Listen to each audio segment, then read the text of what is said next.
Hey, Ursula here. Hey, I just thought I'd share a few garden updates here in December.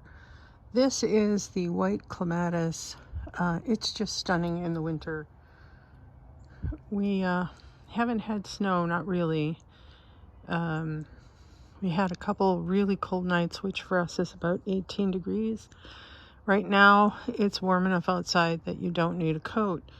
So it's been going back and forth quite a bit temperature-wise, which is always interesting to see how the plants survive. I want to show you a few that are doing just fine despite the cold and the temperature swings. We'll go over to the herb spiral here. And of course, parsley loves the wet and the cold. And we even got a couple of flies flying around here. How about that? So this is a curly moss parsley, and this looks to be a cress.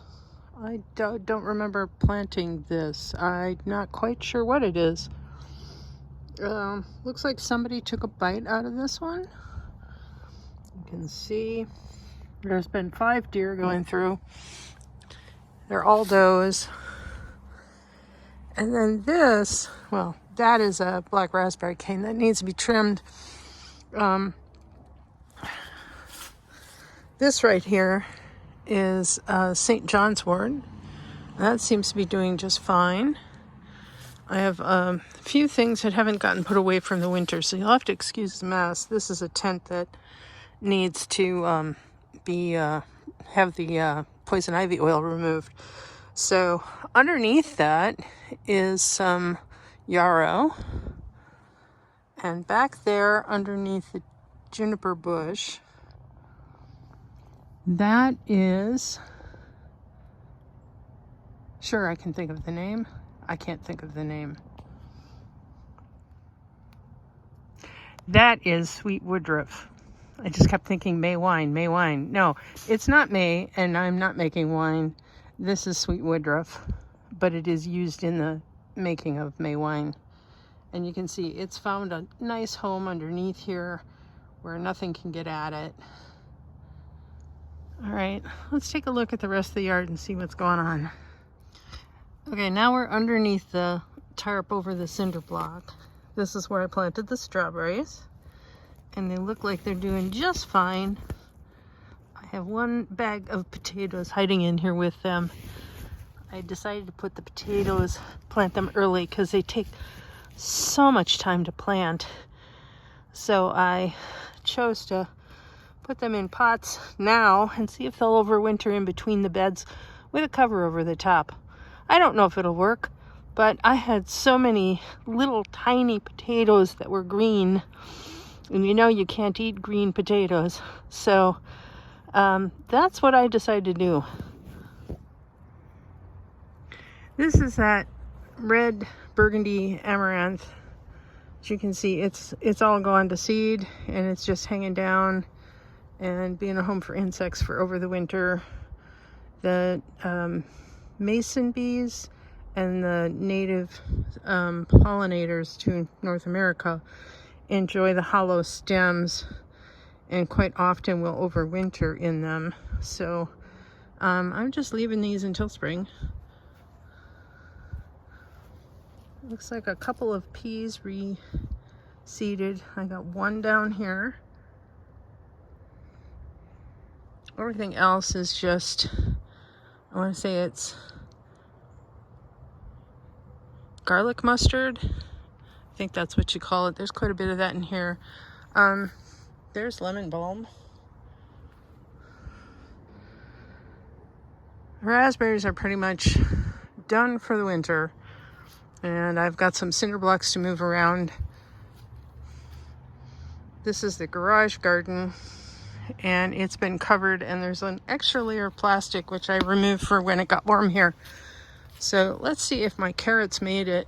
I don't know if they did. They were so besieged by the deer. Ooh, we even have a flower. Look at that little guy.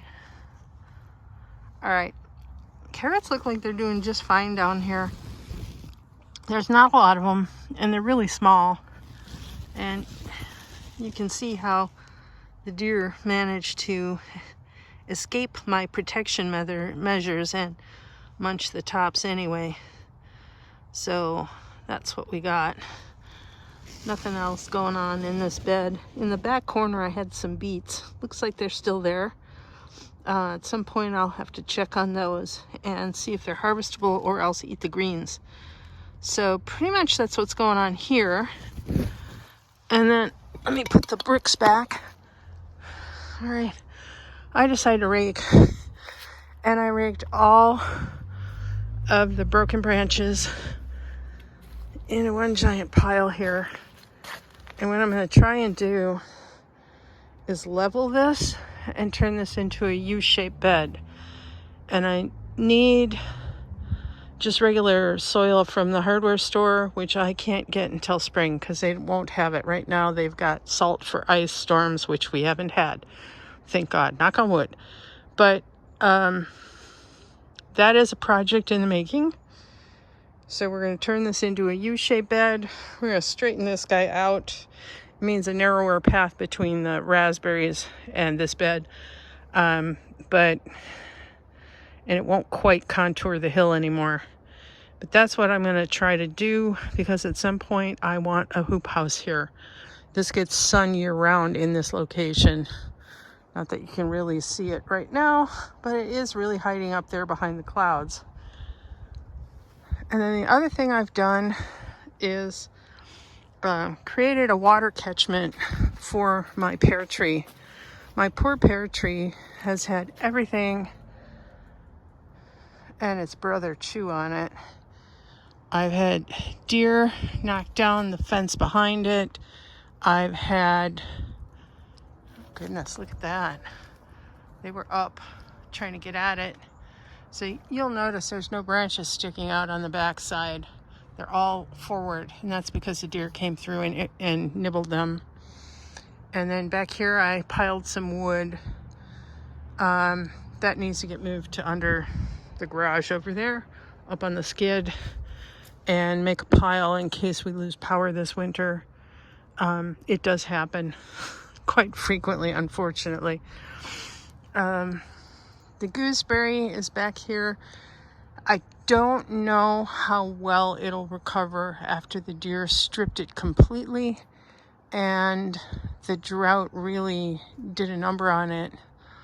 Behind it is a pear tree that I planted, and what I'm hoping to be able to do is cut some of these branches down to give this area more sun, because it needs it. Even this tree here needs it.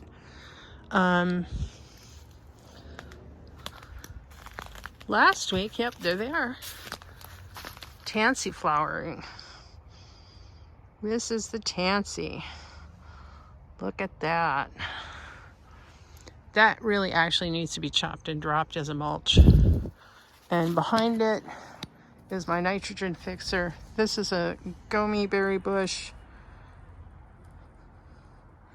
And the deer leave it alone because it has really nasty thorns. But it looks like I could use a trim. And I see more work needs to be done. That's pokeberry. Yeah, I know, it's sky high. I have good soil back here, I guess. But yeah, other than, yeah, I can see 1,000 things I need to be working on. For the most part, I'm pretty happy with the way it is. This is going to get more compost and things added to it, mostly sawdust. And just to help hold the water in and give it a good mulch around the base. And then the bricks, they catch the water going down the hill and kind of hold it there. So, yeah, I know, it looks like a mess, but that's what it is. Anyway, that's the update for today. Have a good solstice.